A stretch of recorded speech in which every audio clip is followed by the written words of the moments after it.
the works of the flesh, which are manifest, which are these: adultery, fornication, uncleanness, lasciviousness, idolatry, wrath, hatred, variance, emulations, and it goes on. And I'm thinking, well, there are many, they're known to us, but we look at all this stuff and we say, well, that's bad. That's bad. Okay, idolatry, that's bad. Hatred, that's bad. A lot of people overlook witchcraft. Witchcraft, well, that's just hogwash, and that doesn't really exist. A lot of people think witchcraft is a very real thing, and a lot of people are touchy on the subject of witchcraft. I even have acquaintances from high school that I was very close to, who after high school pursued the Wiccan religion, and I will speak openly against the Wiccan religion because it's hogwash. God doesn't like witchcraft, and I've tried to argue that, and people don't hear it. And I've had a couple people ask me, well, where's scripture that says that the Bible is against Wiccans? Well, Wiccans is witchcraft, and I have a lot saying that God does not like witchcraft. Why? And I will get to why later, but I'm just going to give you a brief definition. Witchcraft is mocking God's power, mimicking, if you will, God's powers. Now, you may be able to mimic God's powers if you are a sorcerer or whatever. Well, regardless, you're not godly. You're not performing anything under God. I don't care if you are healing somebody, which normally they're not, but if you're healing somebody and you're not healing somebody under God's authority, you're healing somebody from magic, it's witchcraft. Whether it's curing them of some illness or repairing a limb, there's nothing godly about it. Just some Bible terms for witchcraft. Astrologer and stargazer, one who observes the heavens, believing the heavenly bodies influence men's life. A charmer, those who cast spells, sorcery, incantations. Consulter with familiar spirits, and familiar spirits are deceiving spirits. Attempted communication with the dead, whereby the consulter comes in contact with deceiving spirits. There's this fellow on TV who claims that he can talk to the dead, and I don't know, for like $100, he'll talk to someone for you on the other side and tell them, this person said it's okay. It wasn't your fault that they died, and there's men, women, Christians alike, believing this hogwash. And what are they doing? What are they doing when they believe this? They're condoning witchcraft. Because God doesn't give people that power. Because it says right here that He does not. Divination, enchanter, necromancer. Oh, that's a big one, necromancer. I'll get back to that. Observer of the times, one who consults with the stars in an attempt to predict the events of men's life. People, the stars are there because God put them there. They're not telling you anything. They're there. Prognosticator, soothsaying, sorcery, witch, wizard. These are all biblical terms. All of it witchcraft. Now, these people say witchcraft is a bad thing. Wiccans say, oh, the spirit of the tree. Yay. Well, what does God say? What does God have to say about witchcraft? I have 10 verses, well, not more than 10 verses, 10 sections, I'll say, about what God says about witchcraft. Brother Jim, a couple weeks ago, gave us a lesson on the difference between people who are in the light and people who are in the darkness, and what he said about people in the light, they're under God, and the people who prefer the darkness, people who work in the darkness, are basically hiding from their own sin. They don't want to see what they're doing. So it wouldn't surprise anyone that in Isaiah 8, verses 19 and 20, God says, the prophet God says, wizards practice in the world of darkness. Not wizards practice in the world of light, but they practice in the world of darkness. Okay, well that's not enough because that's not directly saying that God doesn't like witchcraft, okay? Well, how about in Malachi? And in Malachi, chapter 3, verse 5, God's talking about bringing judgment upon those who practice witchcraft. Well, why would God bring judgment upon something if He condemned it? Just another question.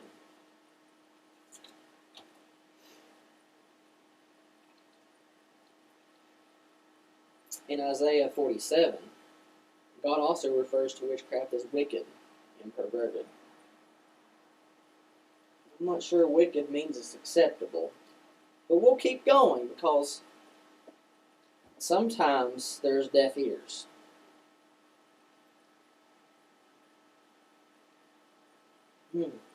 In Acts 13, 6 through 10.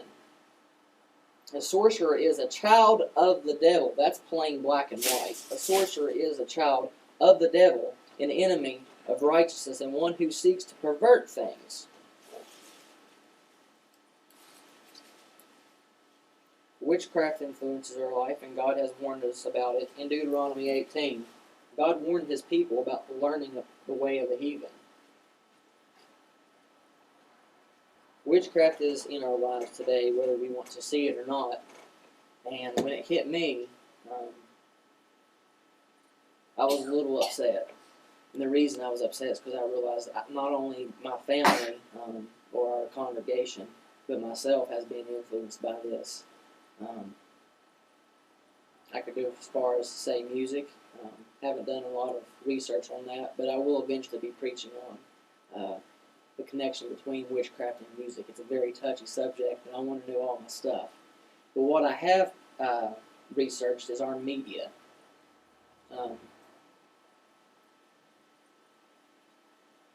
Hollywood. Harry Potter. Now,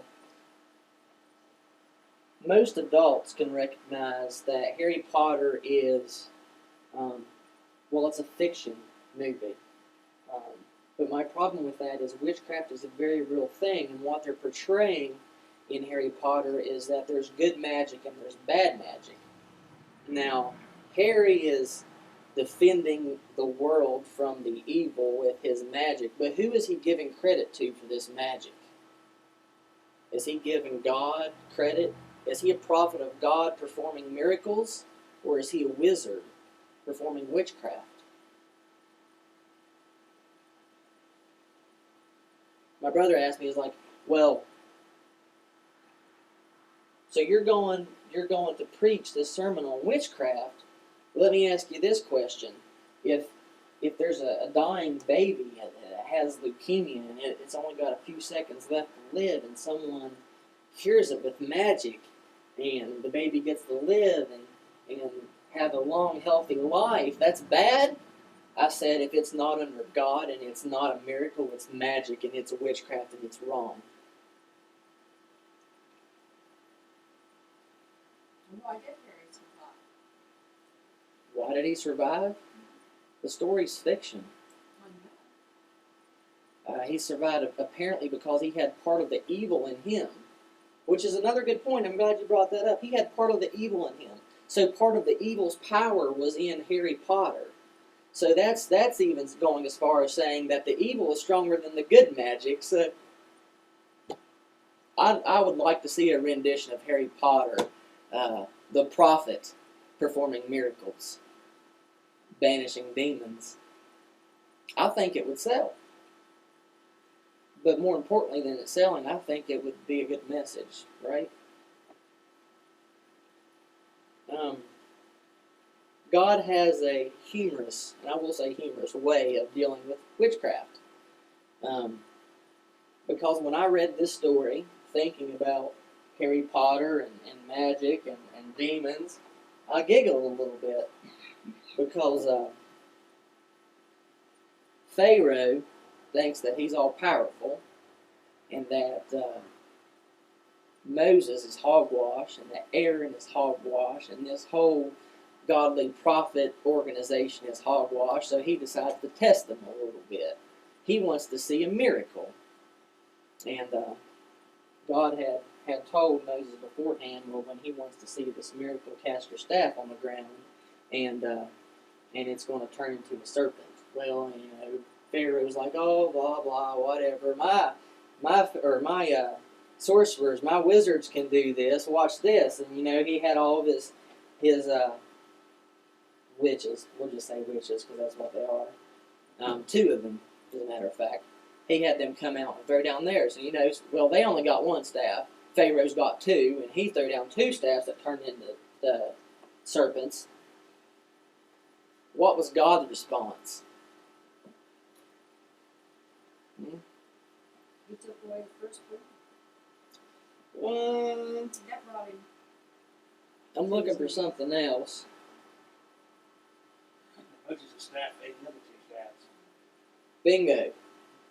God's saying, you may be able to mimic my power, but I'm God. Don't tempt me.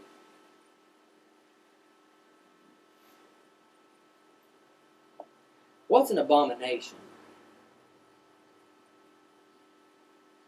How long I got, Bill? What's an abomination? Is an abomination something that God condemns?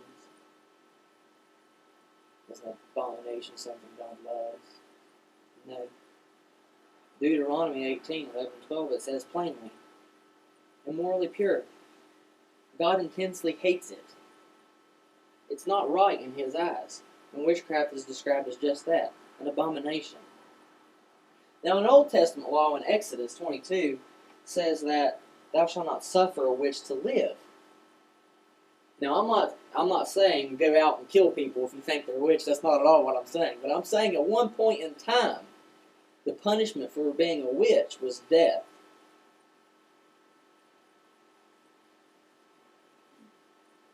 Would that be in God's book if he wanted you to be a witch? That's because he fucked over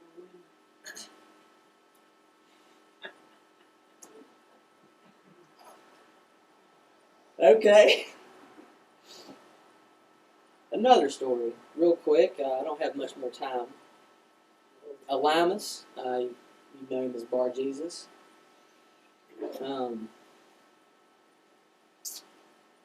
Paul wanted to give the gospel to Sergius Paulus.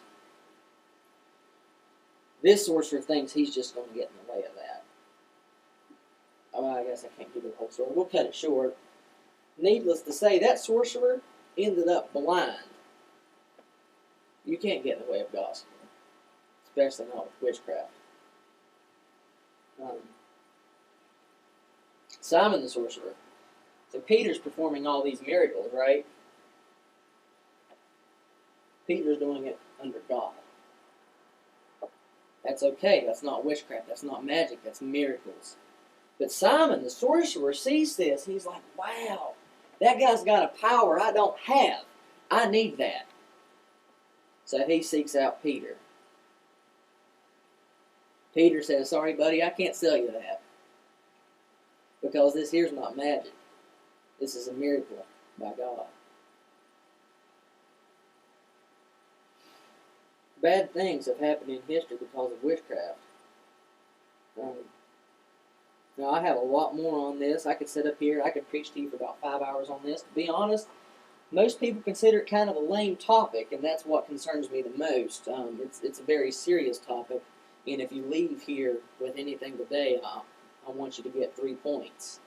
And what I want to give to you is miracle and magic are two completely different things. One, no source of magic is okay.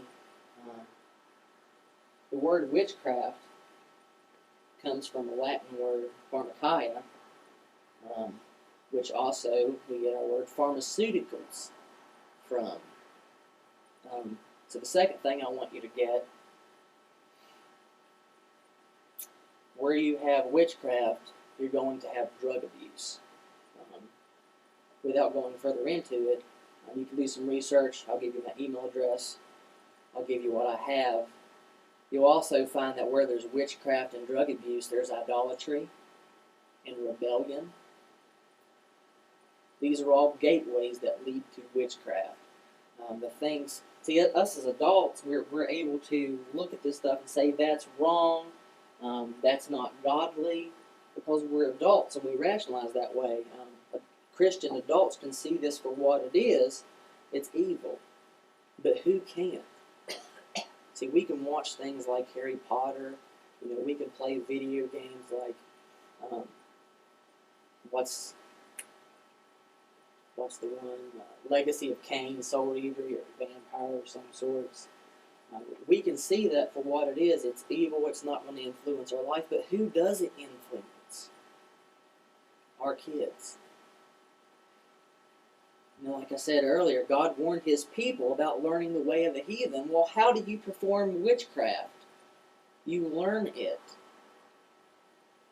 So we need to try harder to prevent, we as people definitely need to prevent the learning of this type of material.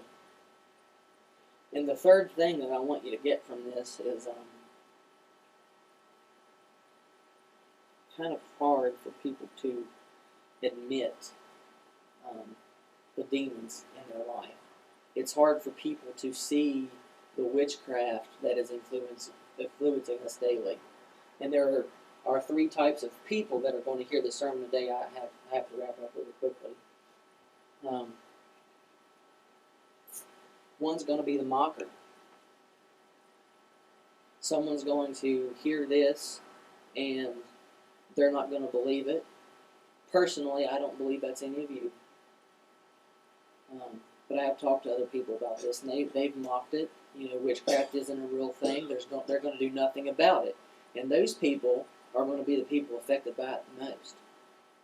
And then there's going to be the second person who hears what I'm saying yet does nothing about it at all. After this hit me, I've changed a lot of things. I've got rid of a lot of influences in my life, music, media, things. Not for me, but for the kids that I babysit nephews and stuff.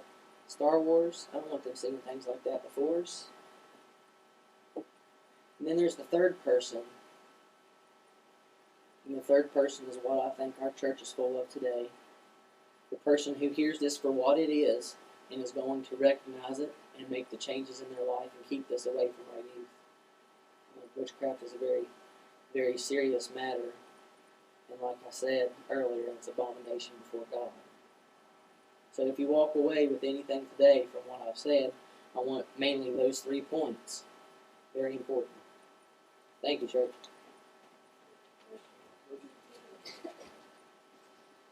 Good job. Trust me, he could go on for a long time on this. I would like to make just a couple of notes on this sermon. Not to correct him, but when someone's built a cake, sometimes you need to put a little icing on it. So let me ice this cake. It's good food. Praise the Lord. Witchcraft is a message we need to hear about. 1 Samuel, Scripture's quite clear. Witchcraft is as rebellion. Who was the first to rebel? A cherub named Lucifer. You might know him as Satan. Witchcraft is serious. Witchcraft is the attempt on someone's part to be a spiritual shaker and mover without submitting to their will to God. In witchcraft, God's will is not important. What's important is I get this technique down and I do it right. And if I keep doing this right the same way, this magic's going to work. Well, if you keep doing something and you're not getting results and keep doing it over and over, it kind of makes you an idiot. think some scientist said that's the definition of insanity, is doing something thousands of times over and over exactly the same. Because after 2 or 3 times you figure it doesn't work. But there's a lot of real problems with witchcraft. And I'm gonna just put this last little dollop of icing on this sermon, young man gave.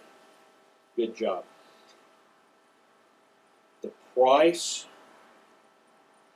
for the admission to witchcraft is a sacrifice of the truth. That's it. Those are your simple choices. You've got to believe the truth when you become a Christian, or you believe a lie and you submit your life to witchcraft. Witchcraft is a lot broader subject. Brother touched on a lot of things. We can and will go over it. You heard him. He wants to talk about witchcraft related to music. Well, yeah, we can do that. But we're going to have a long, serious, that's something that's going to take time to develop. There's a lot of things that witchcraft touches that are real touchy and feely to a lot of people because they're interested in it. Yeah, Star Wars, that's good. The good Luke Skywalker over the evil Darth Vader. Well, yeah, but where's his power come from? It comes from the Force, which are these midichlorians, these little things that are inside of every living thing. You just need to learn to control them. You need to learn to control the magic. Sorry, that's the message of Star Wars. It's great. Hey, don't get me wrong. It's great amusement. It's intriguing. You can see how people with power fall from grace, and how some people go through trials and overcome. It's a great message. They need to get Jesus involved in it.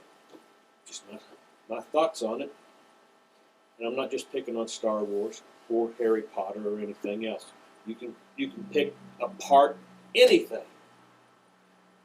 The thing to be aware of is it the truth, and is it godly, or is it not? That's the bottom line. And that's the last of the icing I'm going to slap on that for you. One more thing. Touched by an angel.